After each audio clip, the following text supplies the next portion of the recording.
바라보면서 이렇게 인사 한번 하겠습니다. 함께 끝까지 걸어갑시다. 너무 얌전하게 이렇게 함께 끝까지 걸어갑시다, 이런 의미입니다. 아시겠죠? 오늘 찬양을 제가 듣는데 길이란 단어가 되게 많이 나오는 거예요. 근데 그냥 그 길을 이렇게 찬양을 듣는데 끝까지 우리가 같이 가는 믿음의 경주를 해나가는 우리 동역자들을 보면 눈물이 날까요, 안 날까요? 너무 좋을 것 같아요. 우리가 함께 신앙생활 함께 해나가는 그것이 얼마나 귀하고 복된지 함께 서로 바라보면서 항상 은혜를 나누고 사랑을 나누고 함께 귀한 은혜가 있기를 소망합니다. 여러분 혹시 수영 잘하세요? 수영 어떻게 배우셨어요?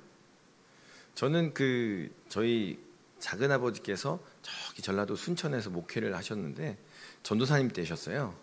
수영을 못했는데 수영은 이렇게 배우는 거야 라고 하시더니 그 앞에 깊은 그 시내가 이렇게 흐르고 있었어요.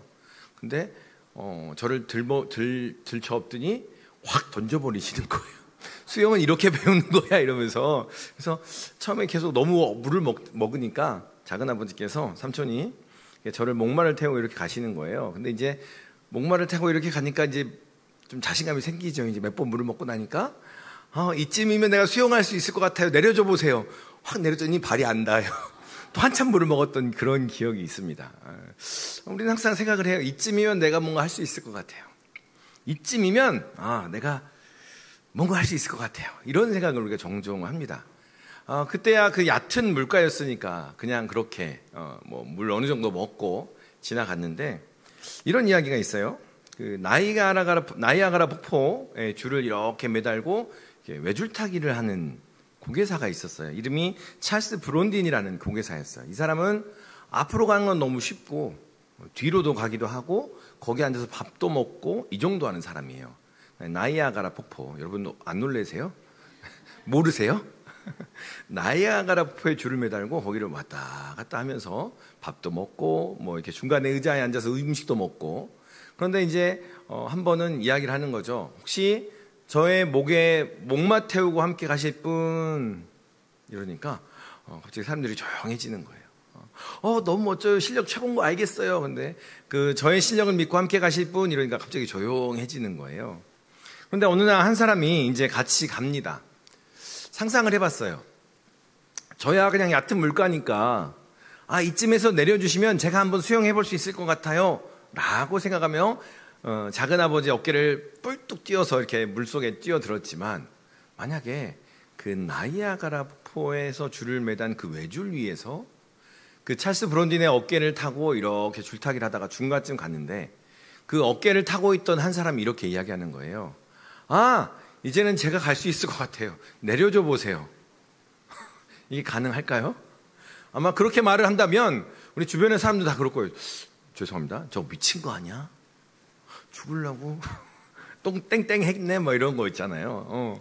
그런 얘기들을 할 거라는 거죠. 우리의 신앙의 여정이 어떨까 생각을 해보면 우리는 이미 취한 존재들입니다. 이미 복음과 이미 구원을 이미 취했습니다. 그럼에도 불구하고 우리가 그 여정 가운데 혹시나 이쯤이면 그래요, 예수님 말고 내 힘으로 할 수 있을 것 같아요. 그래요, 예수님 이제는 내 힘으로 뭔가 해볼게요 라고 하는 순간 우리가 끼우뚱하고 넘어질 수 있더라라는 거예요. 오늘 갈라디아서 1장 2장에서는 바울이 그렇게 이야기했던 복음에 대해서 또 사도에 대한 이야기를 했습니다. 그리고 오늘 3장에 들어가면서 바울이 그렇게 계속 이야기했어요. 복음을 전하면 복음이면 충분해 라고 이야기했음에도 불구하고 이 갈라디아 사람들이 계속 이야기합니다. 이쯤 왔으니까 이제 내려올 수 있을 것 같아요. 이쯤 왔으니까 할례도 받고 율법도 행하면서 그래요, 더 충만하게 채워볼게요. 이런 이야기를 하기 시작하더라는 거예요. 예수님으로 통해서 내가 구원받았으니까 이제는 그래요, 할례도 받고요, 율법도 행해보고요, 한번 해볼게요 라는 그러한 이야기들이 술술 나오기 시작하더라는 거예요. 그래서 사도 바울이 오늘 3장에 들어가면서, 우리 1장에서도 처음에 바울이 되게 세게 이야기했잖아요. 인사도 안 하고. 3장에 들어가니까요 이렇게 이야기해요. 어리석도다 갈라디아 사람들아. 3장 1절에 보니까 이렇게 이야기를 해요. 또 3절에 보니까 이렇게 말을 합니다. 너희가 이같이 어리석으냐라고 이야기해요. 이거는 되게 좋게 풀어낸 이야기고요. 그러니까 이제 다른 성경으로 우리가 사역 개인의 말들로 풀어서 이야기를 한다면 이 갈라디아 사람들 정신 나간 거 아니야? 이런 느낌이에요. 이 갈라디아 사람들 정신 나간 거 아니야? 도대체 누가 너희를 꼬드긴 거야? 한 신학자는 이렇게 번역을 했어요. 오, 너희 바보 같은 갈라디아 사람들아, 분명 너희가 그렇게 천치같이 굴어야 되느냐라는 이야기를 할 정도로 이 갈라디아 사람들이 우리는 쉽게 예수도 믿고 율법도 지키면 얼마나 좋아요. 예수도 믿고 율법을 하나의 어떠한 그 도덕적인 액세서리처럼 더 나아지는 성화의 모습으로 여긴 채 우리는 그렇게 행동을 할 때가 있더라는 거예요. 여러분, 사실은 우리 갈라디아 3장 오늘 본문 오기까지 같은 이야기, 비슷한 얘기를 반복을 여러 번 했어요. 복음이면 충분합니다. 그런데 여러분 어떠세요? 표정이 그렇게 즐거워 보이지 않으세요? 왜냐하면 우리는 마음속에 여전히 있거든요. 뭔가를 해야 될 것 같고, 뭔가가 잡히는 게 있어야 될 것 같고, 그래야만이 뭔가 좀 우리가 예수님께 뭐 할 얘기도 할 것 같고, 은혜를 갚는 것 같기도 하고, 은혜에 보답한 것 같기도 하더라라는 거예요. 그런데 그것 때문에 오히려 복음 자체를 온전히 누리지 못한 채, 예수님께서 우리를 구원하셨습니다, 복음이면 충분합니다 라는 것을 온전히 누리지 못한 채 계속 뭔가를 다른 것들을 찾고 있더라라는 거예요.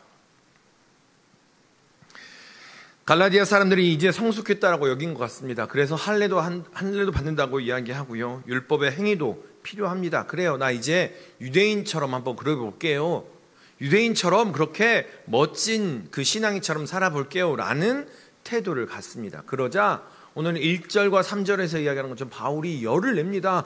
이 어리석은 갈라디아 사람들아, 왜 그렇게 짐을 애써 지려 하느냐? 그것이 그냥 너희를 인도하더냐? 1절에 이렇게 이야기합니다. 어리석도다 갈라디아 사람들아, 예수 그리스도께서 십자가에 못 박히신 것이 너희 눈앞에 밝히 보이거늘 누가 너희를 꾀더냐라고 이야기해요. 이 갈라디아 사람들은요, 이방인이었어요. 1절을 이야기를 하다 보면 갈라디아 사람들은 분명히 이방인이었어요. 예수 그리스도로 말미암아, 복음으로 말미암아 이방인이었던 사람이, 구원받을 수 없는 존재가 구원받게 되었으며 영원히 사망에 이르는 존재가 아브라함의 자손으로 바뀌었어요. 그리스도의 십자가로 말미암아 구원은 온전한 구원으로 나아갈 수 있게 되었습니다. 이러한 것들을 경험했음에도 불구하고 나에게는 할례가 필요한 것 같아요, 율법을 지키는 게 필요한 것 같아요 라고 결론을 내리더라라는 거예요. 분명히 예수 그리스도께서 십자가에 못 박히신 것이 너희 눈앞에 밝히 보이거늘 이렇게 이야기를 합니다. 그런데 그러한 엉뚱한 결론들을 내자 바울이 열을 내면서 이야기한 거죠. 우리도 분명히 우리 눈앞에서 예수 그리스도께서 십자가에 못 박히신 것을 밝히 보았습니다. 아멘입니까? 네. 우리도 분명히 보았어요. 예수 그리스도께서 십자가에 달리심으로, 십자가에 못 박히심으로 우리가 영원한 생명을 얻었다는 것을 확실하게, 명확하게 보았다라는 거예요. 아멘 소리가. 우리가 그걸 봐야 돼요. 명확하게 보셔야 됩니다. 그 십자가의 사건이 나에게 어떻게 보이는가, 나에게 어떠한 은혜로 다가오는가, 그것이 바로 우리의 구원의 때이고 우리가 회심했을 때이고 그것이 바로 은혜의 때라는 거죠. 그 은혜의 때에 우리의 삶의 가치관들이 바뀌어 가더라, 회심의 역사가 일어나더라라는 거예요. 그런데 여러분, 회심했을 때 그 경험을 한번 기억을 해보세요. 여러분이 예수 그리스도의 사랑을 알고 예수 그리스도의 은혜를 깨달으며 나의 삶이 조금씩 바뀌어가는 그때를 한번 기억해 보면 그때 그리스도의 십자가가 명확하게 보이더라라는 거예요. 자, 두 명 짝을 지어보세요. 그리고 예수 그리스도의 회심의 때를 한번 나누어 보세요라고 하면 되게 당황스러우시겠죠? 네. 다음에 수련회 할 때나 세미나 할 때 한번 나눠보도록 하겠습니다. 우리가 회심이. 그런데 우리는 한번 생각해 봐야 됩니다. 회심이 어떻게 일어나고 있었던가? 나에게 있어서 그리스도의 십자가가 들어와서 내가 어떻게 바뀌어가고 있었는가? 어떻게 그리스도의 십자가가 나에게 왔으며 그리스도의 십자가가 나에게 왔을 때 나는 어떠한 변화가 나에게 일어나고 있는가? 우리는 계속 이후의 일을 이야기했어요. 그리스도의 십자가로 내가 어떻게 바뀌었는가? 그런데 오늘 갈라디아서를 이야기하면서 바울은 그 회심이 여러분에게 어떻게 왔냐라는 것을 던지고 있는 겁니다. 여러분이 회심을 위해서 뭔가를 하셨나요? 우리가 어떤 행동의 결과로 회심을 했냐라는 겁니다. 뭔가를 성가대를 열심히 하니까 예수 그리스도 십자가가 보이기 시작했고 그 은혜로 말미암아 내가 회심했어요. 우리 그런 과정 중에 있을 수 있죠. 그런데 성가대를 했기 때문에 회심이 일어난 것이 아니에요. 헌금을 많이 드렸더니 회심이 일어난 게 아니고요. 여러 가지 모양으로 봉사했으니 회심이 일어났습니다. 그게 아니더라는 거예요. 여러분 우리가 기억해 보면 하나님의 전적인 역사였더라는 거예요. 우리가 뭔가를 해서 하나님의 은혜가 있었습니다. 우리가 뭔가를 해서 우리의 변화가 일어났습니다. 우리가 뭔가를 해서 십자가가 나에게 왔습니다. 우리는 그렇게 말할 수 없더라라는 거예요. 오직 예수 그리스도께서 나를 위해 십자가를 지셨습니다. 그 결과로 나는 자유해졌고 나는 생명을 얻었습니다. 이것이 우리 안에서 역사되어져서 이것으로 말미암아 우리의 삶이 변화되어지더라라는 거예요. 아멘. 이것을 사도 바울은 무엇이라고 표현하냐면요, 성령 받았다라고 표현해요. 여러분 우리가 예수 그리스도의 십자가를 고백하는 그 순간 우리에게 내주하신 성령께서 함께 하십니다. 우리가 경험하든 경험하지 못하든 느끼든 느끼지 못하든 성령께서는 우리와 함께 하십니다. 그것이 여러 가지 모양으로 나타나기도 하지요. 여러 가지 은사로 나타나기도 하고 여러 가지 이적으로 성품의 변화로 삶의 열매로 나타납니다. 그런데 분명히 사도 바울은 이야기합니다. 그것이 성령을 받은 것이다 라고 이야기합니다. 그래서 2절에 이렇게 이야기하죠. 내가 너희에게 다만 이것을 알려 하노니 너희가 성령을 받은 것이 율법의 행위로냐 혹은 듣고 믿음이냐 라고 거듭 물어보는 겁니다. 여러분이 성령을 받은 것, 예수 그리스도의 십자가를 바라보면서 내 삶에 나의 존재의 의미가 바뀌어가고 그리스도로 말미암아 내가 온전케 되어가는 것이 율법의 행위로 인한 것이냐, 뭔가를 해서 그것이 받은 것이냐, 아니면 그냥 믿고 예수 그리스도를 듣고 믿음으로 인한 것이냐라는 것을 계속해서 질문하고 있는 겁니다. 성령을 받는 것, 그것은 우리 안에 나타나는 성령의 그 하나님의 복음의 역사입니다. 어떤 여러 가지 모양으로 증표들을 보이기도 하지요. 은사에 대해서는 우리가 금요일에 한 번 더 이야기를 나눌 수 있으면 좋겠습니다. 그런데 이 은사라는 것은요, 공동체를 온전하게 하기 위해서 사용되는 것이 은사입니다. 내 개인만을 위한 것이라기보다는 그 은사를 통하여 공동체를 풍요롭게 하는 것, 그것이 건강한 은사입니다. 그런데 여러분, 그 은사를 받기 위해서도 여러분 어떠세요? 우리가 방금 전에 회심의 과정에서도 우리가 뭔가를 했습니까? 돌아보면 한번 살펴보셔야 돼요. 여러분의 표정 나무 지금 막 얘기 가니까 아무 어떻게 따라오지를 못하고 계신 것 같으세요? 여러분 우리가 회심했을 때 우리가 어떤 모습으로 회심을 했던가라는 것을 항상 기억하셔야 돼요. 그리고 그 회심의 과정들이 어떠했는가, 그리고 함께 임했던 그 성령의 역사가 우리 안에 어떻게 드러나고 있는가. 그런데 여러분 우리도 마찬가지입니다. 방금 전에 말씀드린 것처럼 은사를 받기 위해서 여러분 무엇을 하셨나요? 우리는 은사를 뭐라고 이야기합니까? 선물이라고 이야기하잖아요. 은사를 받기 위해서도 우리가 기도하는 것 외에는 한 게 없어요. 그렇죠? 우리가 은사를 위해서 구하고 뭔가 해야만, 그래, 저 고등학교 때는 그랬던 것 같아요. 여러분 그런 중에도 계시지만, 자 따라서 기도해.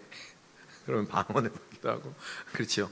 막 빨리 더 빨리 기도해 하면서 방언을 하기도 하고 그랬던 기억이 납니다. 고등학교 때 기독 서클이 있었어요. 거기서 방언 받으려고 학생들이 모여가지고 같이 기도했던 그런 기억이 있어요. 그런데 그것 외에 많이 해야 그거였던 것 같아요. 그런데 그 이외에도 하나님께서 우리에게 주시는 은사들을 보면요, 우리가 뭔가를 해서 받은 것이 아니라 거저 주시는, 공동체를 위해서 우리를 더욱더 풍성하게 하기 위해서 주시는 하나님의 은사였다, 선물이었다라는 거예요. 성경은 계속해서 이야기합니다. 우리의 구원을 위해서, 회심을 위해서, 은사를 위해서 우리가 한 게 없어요. 성경은 계속 그 얘기했어요. 그냥 거저 너는 내 백성이 내가 인도할 거야, 내가 채워줄 거야, 내가 너를 이끌 거야 라고 하시며 하나님께서 계속 이끌어 가셨는데, 계속 우리는 무엇을 이야기합니까? 내가 은혜 갚으려고요, 내가 뭔가 한번 해볼게요.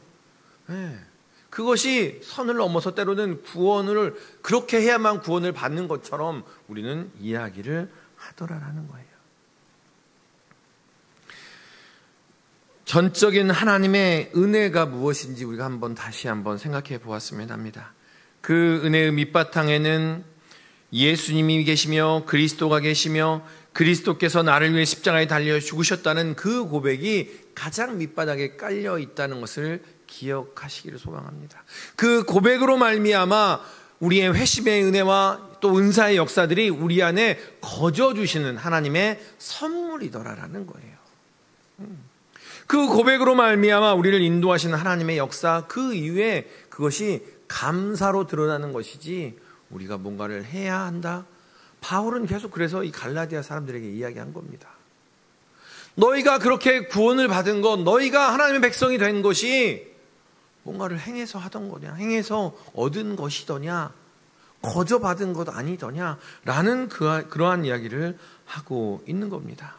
또한 우리를 향하여서도 사도 바울은 이야기합니다. 여러분이 예수 그리스도를 만난 것, 예수 그리스도로 인하여 우리의 삶이 바뀌어가는 것, 그것이 전적인 하나님의 은혜가 아니었습니까?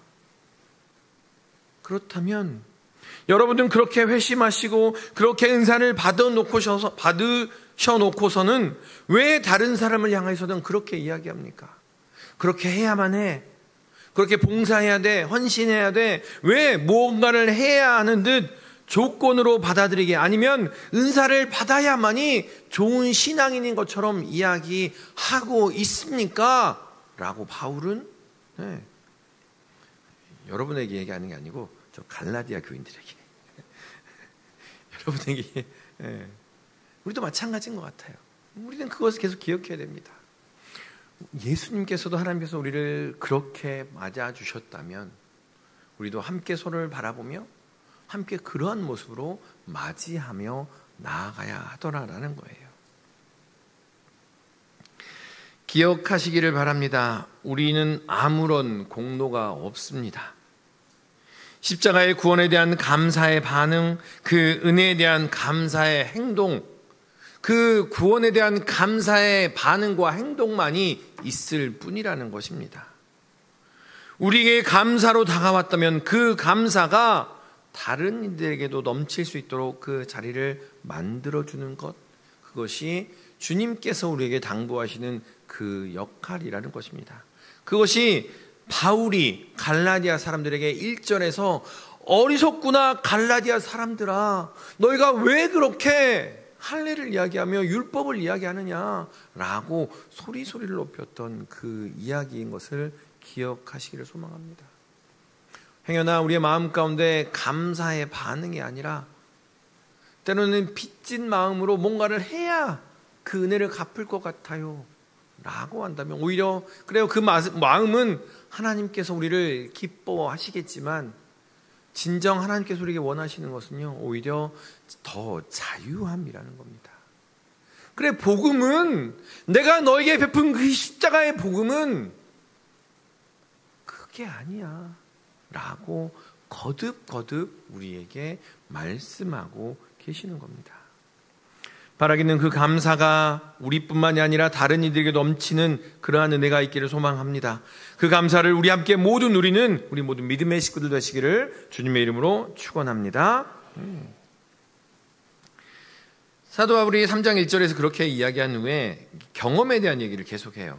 우리가 방금 전에 회심에 대한 이야기했고 은사에 대한 이야기를 했던 것처럼, 너희 갈라디아 사람들아, 이렇게 너희가 복음을 맛보았지 않느냐, 너희가 이렇게 변화되지 않았느냐, 그런데 왜 다시 돌아가려고 하느냐라는 이야기를 2절에서 5절까지 이야기합니다. 그랬더니 이 유대주의자들이 누구 이야기를 꺼내냐면요, 모세 이야기를 꺼내요. 우리는 모세를 따르는 사람이야. 너희는 이방인이지 우리는 모세 선생님을 따르는 사람들이야. 너 저 아래에 있지? 뭐 이런 식으로 깔보는 거죠. 그에 대한 반응이 바로 6절에서부터 9절까지 이야기입니다. 여러분 커피 좋아하십니까? 커피를 좋아하시는 분들은 그 같은 프랜차이즈여도 같은 뭐 지점마다 다르다고, 맛이 다르다고 이야기를 해요. 근데 얼핏 누가 그런 얘기를 하시는 걸 들었어요. 우리 풍무동에 있는 스타벅스가 커피를 되게 잘 내린다고. 그래서 거기가 매출이 되게 높대요. 아니에요? 저도 몰라요. 저 커피 잘 몰라요. 저도 맨날 이렇게 사무실에서 당신은 커피 드시고 싶으신 분은 언제든 당의실에 오시면 열심히 내려드리긴 하는데요. 맛은 잘 몰라요. 그런데 그 스타벅스 커피를 유난히 좋아하시는 분들 있잖아요. 이렇게 뭐라 그러죠? 별도 계속 받고 막 꼬박꼬박 받는 친구들 이야기를 들어보면, 그들의 이야기를 꼭 들어보면 그런 얘기를 해요. 언젠가는 꼭 시애틀에 가서 스타벅스 1호점을 꼭 가볼 거야. 뭐 거기다 여기다 전에 그랬더니 아니야, 1호점 가봐야 맛이 다를 거야. 1호점 가봐야 돼. 원래 1호점의 맛을 봐야 돼. 뭐 이런 얘기를 하는 거예요. 그래서 그런가 보다. 커피를 진짜 좋아하나 보다. 그런데 여러분은 우리 안에서도 커피 말고도 있잖아요. 원조집을 찾아다니는 사람들. 냉면하면 어디야 뭐 이러고. 뭐 부대찌개 하면 어디를 가야 돼. 뭐 원조집을 찾아다니는 사람들이 있잖아요. 그런 사람들 뭔 얘기를 합니까? 꼭 원조는 달라. 원조는 달라도 뭐가 달라 뭐 이러면서 꼭 이야기를 해요. 바울이 이 갈라디아 사람들 앞에서 그 이후에 6절에서부터 9절까지 보면 아브라함 이야기를 꺼냅니다. 왜 갑자기 아브라함 이야기를 꺼내냐면, 방금 전에 말씀드린 것처럼 모세가요, 그 유대주의자들이 모세 얘기를 꺼낸 거예요. 자, 너희 이방인들아, 너희가 유대인처럼 되고 싶니? 유대인이 되어야만 구원을 얻을 수 있어. 그러면 모세의 율법을 따라야 돼 라고 이야기하면 계속해서 모세의 율법을 이야기한 거예요. 그러자 여러분, 이 바울이 누구를 꺼냅니까?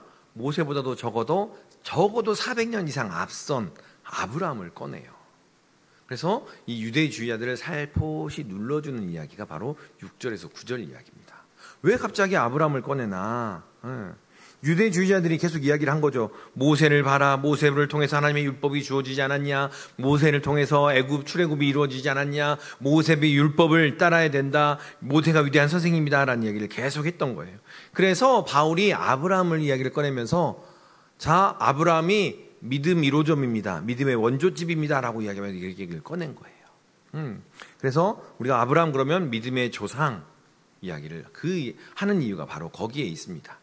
자, 우리 다 같이 6절에서 7절 말씀을 같이 한번 읽어보도록 하겠습니다. 6절 7절입니다.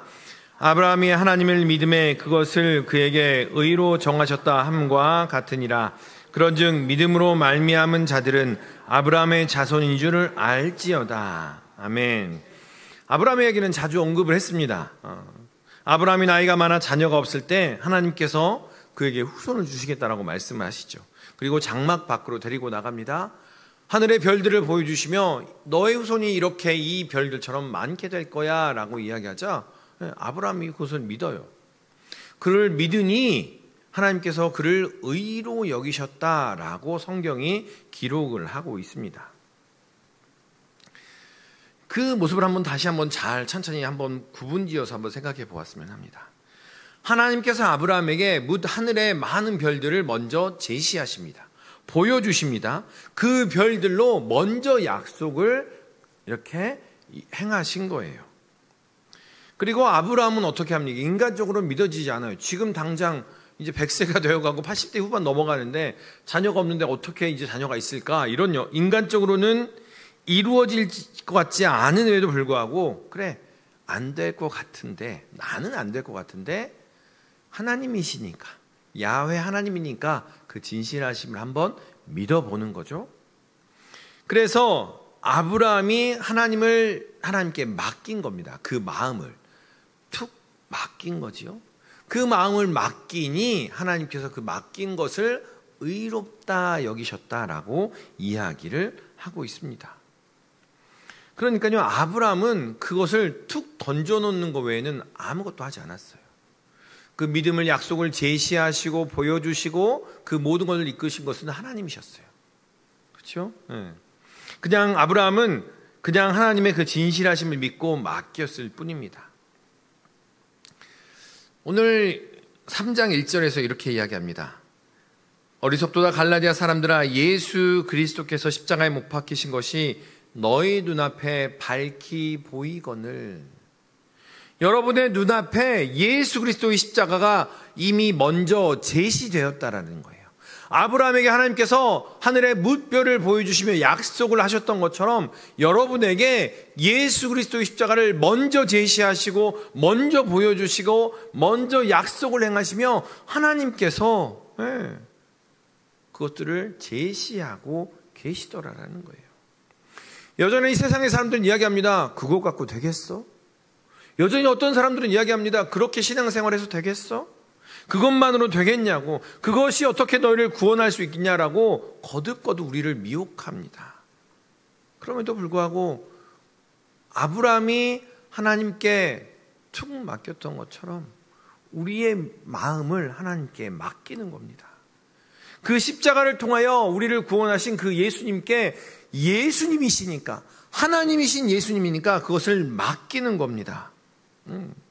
우리는 여전히 부족하지만 실수투성이지만 그 십자가의 진실하심에 맡기는 겁니다.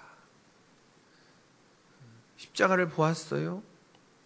아브라함은 뭇별을 보았습니다. 그럼에도 불구하고 그 이후의 삶은 여전히 실수투성이었고 넘어짐투성이었습니다.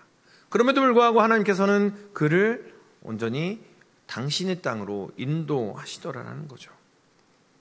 여전히 우리는 부족하지만 실수투성이지만 그 십자가의 진실하심에 맡기는 겁니다.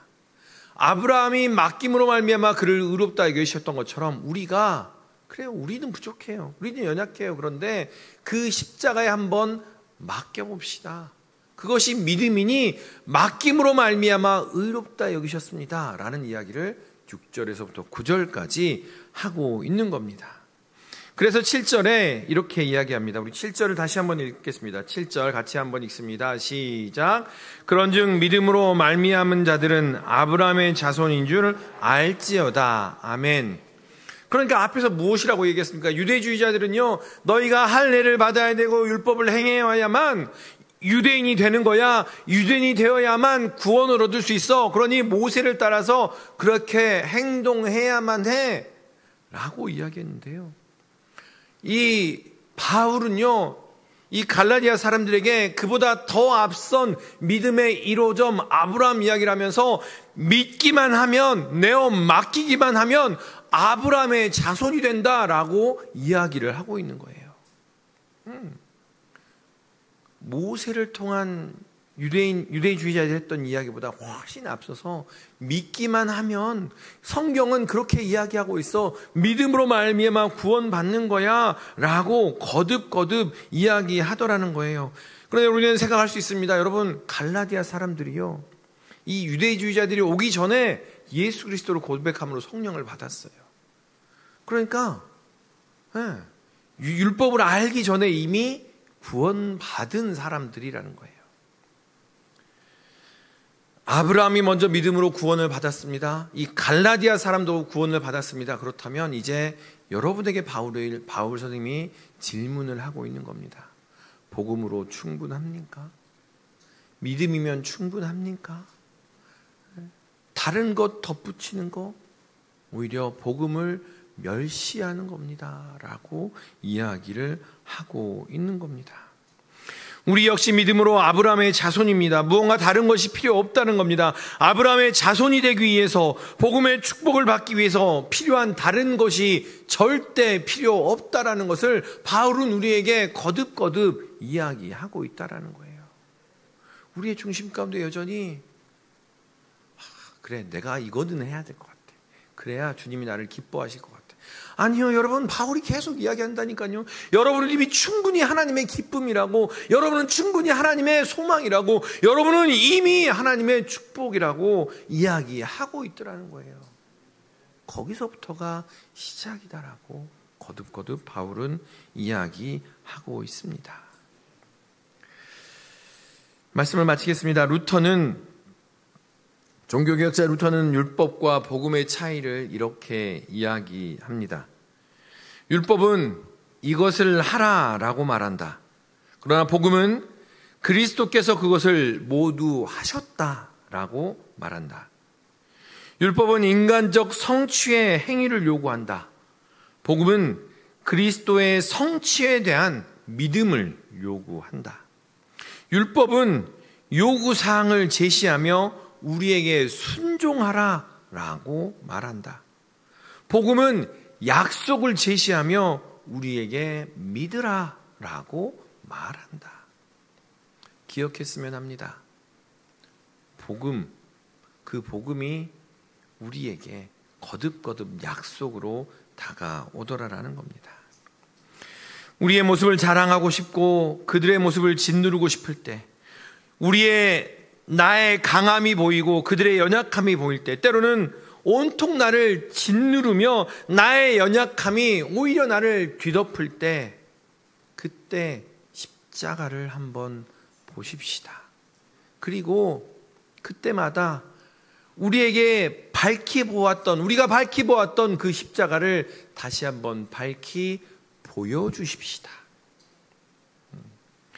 우리가 연약할 때 믿음으로 말미암아 성령을 받았음을 기억하십시다. 그 하나님을 향한 믿음으로 우리의 가족들을 보고 우리 이웃을 보고 그리고 나 자신을 보시는 우리 모든 믿음의 식구들 되시기를 주님의 이름으로 축원합니다.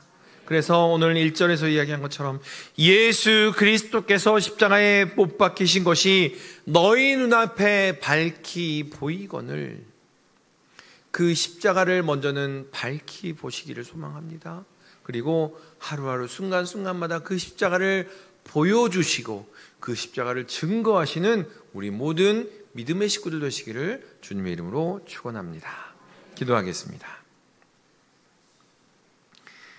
사랑과 충만하신 아버지 하나님, 바울이 말합니다. 율법이 그렇게 좋더냐? 율법이 너희를 편안하게 하더냐? 뭔가 해야만 너희 마음이 평안하더냐? 그런데 예수가 있지 않느냐? 십자가가 있지 않느냐라고 거듭거듭 말씀하십니다. 아버지 하나님, 이 시간 우리의 마음 가운데 우리의 눈앞에 다시 한번 십자가를 보게 하시고 그 십자가로 말미암아 십자가면 충분합니다. 복음이면 충분합니다. 다시 한번 외치며 고백하는 우리의 삶이 되도록 인도하여 주시옵소서. 나를 그렇게 바라보게 하시고 또한 우리와 함께한 이들을 그 십자가로 바라보는 우리 모든 믿음의 식구들 되도록 주여 은혜를 내려 주시옵소서. 감사드리며 예수님의 이름으로 기도드리옵나이다. 아멘.